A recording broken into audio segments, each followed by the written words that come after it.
Of all the videos that I ever uploaded to my account, the one that actually got downvoted the most was the first video that I made on the subject of the eternal Anglo. It's a video that I've regretted ever since. Part of the reason why I took it down even before I took down all the rest of my content. I think this question needs to be addressed. I think there's a reason why the meme exists. There's a reason why a lot of people see America and, in some ways, the Anglosphere writ large as the evil empire. First and foremost, I think we need to address the question of whether Anglos are uniquely different from other Europeans, and then by and large, from humanity as a whole. And I would make the argument that actually, yes, Anglos are in many ways exceptional, both on a European scale and a global scale. Now, the reason is, Europeans, white people, are known as being more individualistic than any other group of people on Earth. But Anglos, in particular, are more individualistic than any other group of Europeans, significantly more so. And you can actually see this. There are maps that exist. If you search it, do your Googles.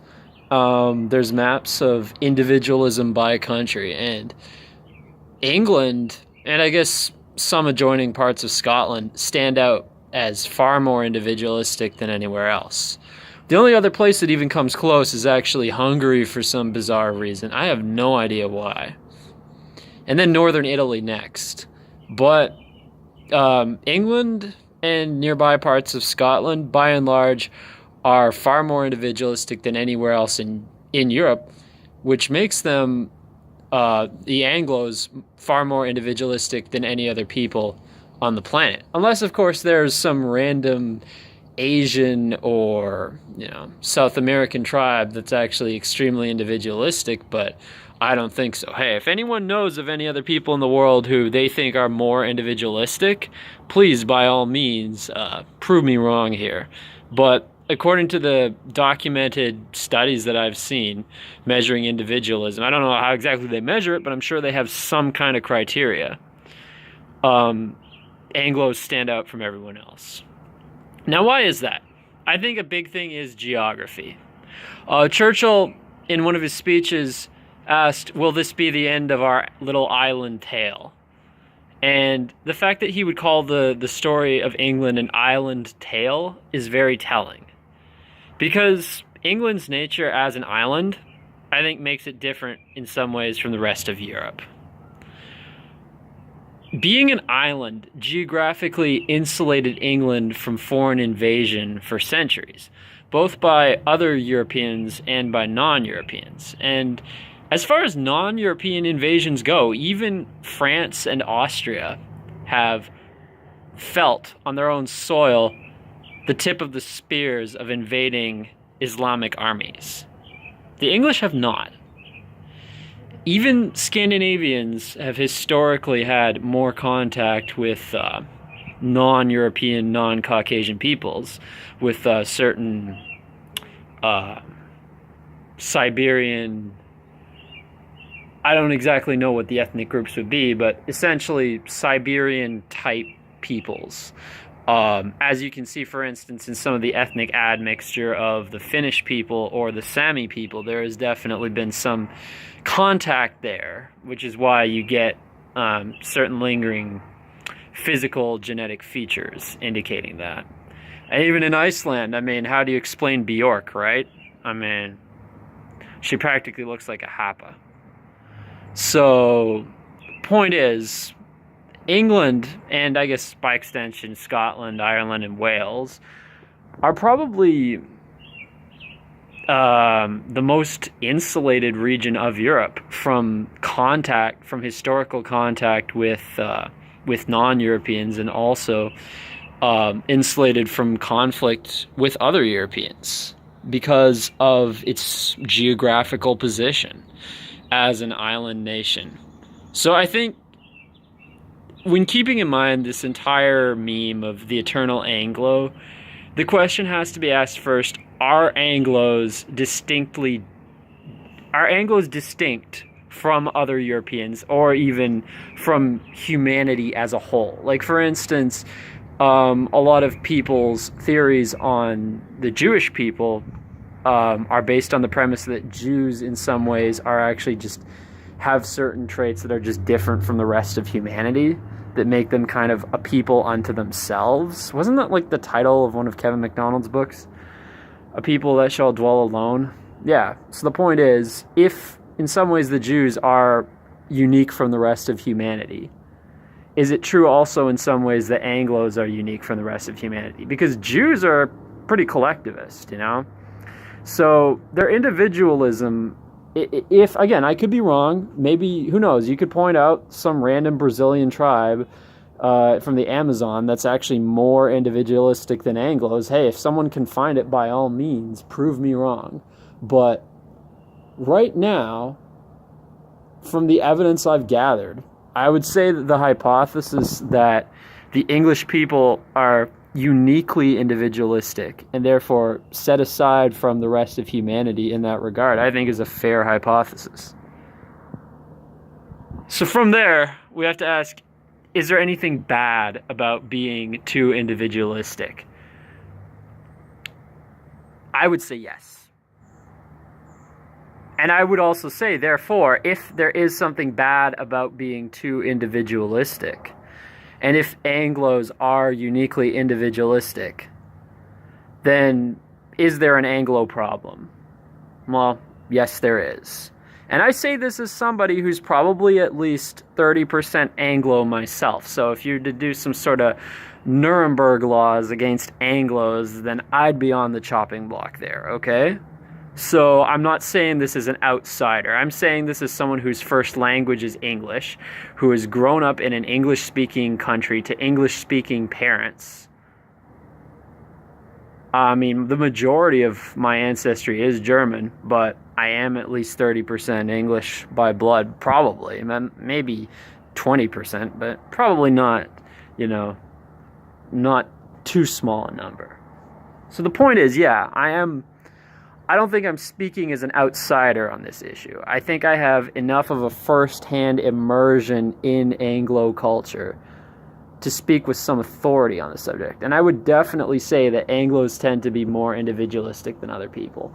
In their philosophy, too. Like, there are certain ideas that I think have become commonplace in the world today that really only Anglos could have come up with them. Like the idea that people should not be judged as groups, but as individuals. Like the kind of philosophy extolled by Jordan Peterson or Sargon of Akkad, I think in some ways is a uniquely Anglo philosophy. Communism, National Socialism, left, like kind of like really SJWism do view people as groups. And those kinds of ideologies all have their own problems, but I think a big part of the problem today is when certain people cannot get past the idea that we're all individuals and that you can't judge someone as part of a group, or you can't judge groups as a whole. Now, the irony is that the left kind of used to go along with this idea, but they don't anymore.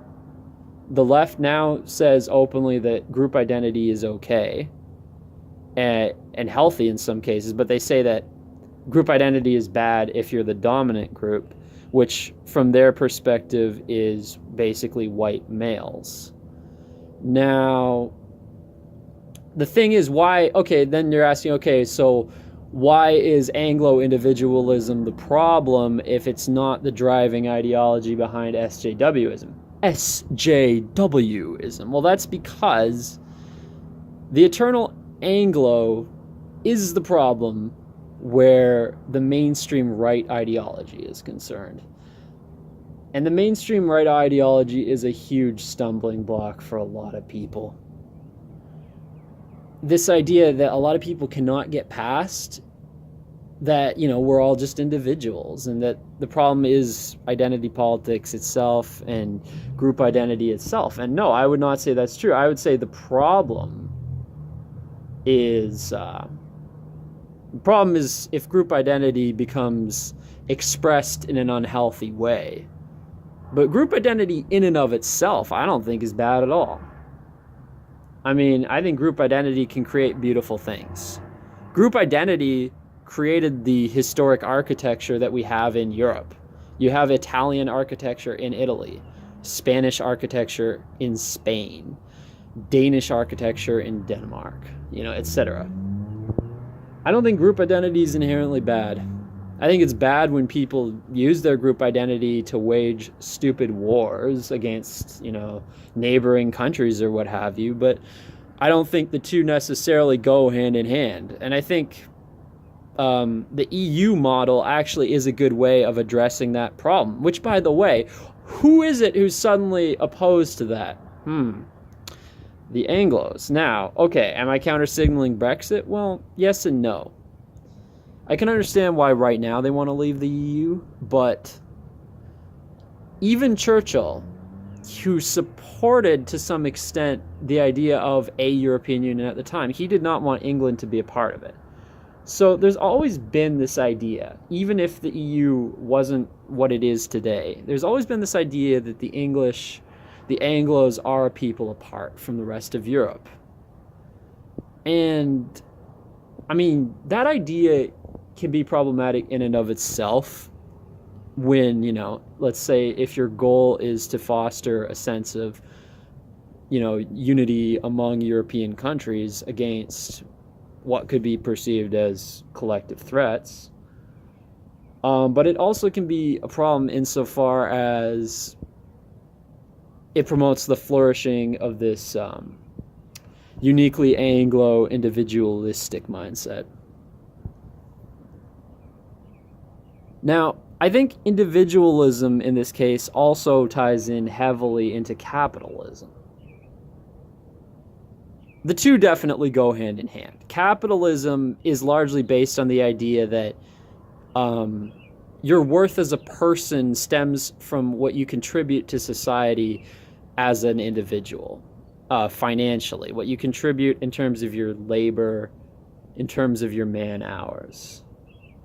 So if hyper-individualism is connected to hyper-capitalism, which I believe it is, because, again, Anglo countries are the most capitalist countries in Western civilization. I think that is fairly undisputable. The only countries on Earth that might be more capitalist could be like Asian city-states like Hong Kong or Singapore, and maybe some random isolated country like Brunei or the Cayman Islands, if that even counts as a country. But, or maybe some like tiny European microstate like Liechtenstein or whatever, I don't know. But in terms of large countries, I would say the Anglo countries are the most capitalist on Earth. A lot of Anglos have often seen it as a point of pride that communism or socialism never really took off in the Anglosphere, whether in the form of left socialism or, national socialism, fascism, what have you. And I think if that is a point of pride in the Anglosphere, from the Anglo right especially, like the mainstream Anglo right, then we have to consider, what if this is a bad thing? This aversion to all forms of socialism.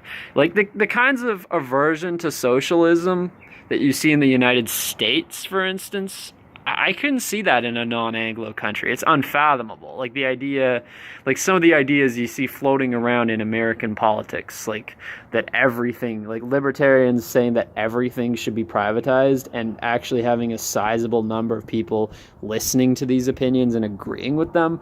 I don't think you'd see that in any part of the non-Anglo world. I mean, if someone can point to a non-Anglo country where these kinds of opinions are popular, feel free, but I just don't see it. I mean, I know a few random people from like Brazil and Argentina who hold opinions like this, but they're in a much smaller minority there than these people would be in the United States.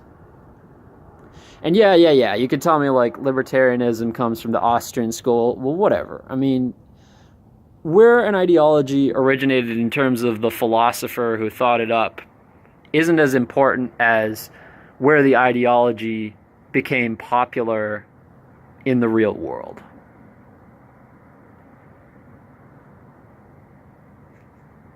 So, those are my thoughts on the subject. On basically why Anglos are different from the rest of humanity, and why this theory shouldn't necessarily be tossed out the window. I think it shouldn't be dismissed. I think it merits more consideration. So, yep, those are my thoughts there.